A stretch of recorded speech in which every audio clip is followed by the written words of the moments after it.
This, in the majority opinion, has singularly failed Kenyans and must carry a badge of shame on behalf of this House.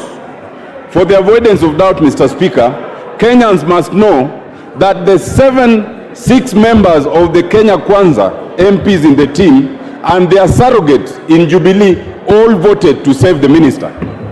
It is only the 4 from Azimio who stood with Kenyan farmers. And so the farmers of Kenya must know who between Kenya Kwanza and Azimio are truly their friends. Mr. Speaker, it is good that Parliament spoke and spoke in a bipartisan manner. So we as a House have indicated, but the committee has failed to respect the House as a whole.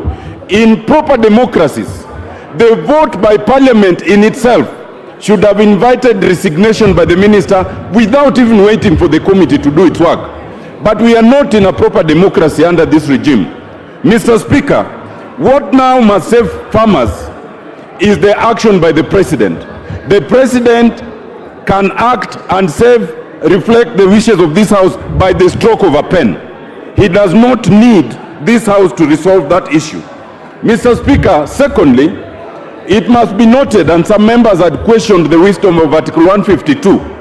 Article 152 mirrors Article 167 in terms of the procedure for removal of a judge. Only that in that article, the Judicial Service Commission plays the role we played, and the tribunal plays the role that the committee did.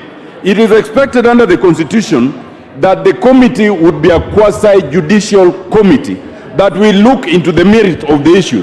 Unfortunately, Mr. Speaker, the committee, most of its members went with a preconception because they'd already spoken here against that motion.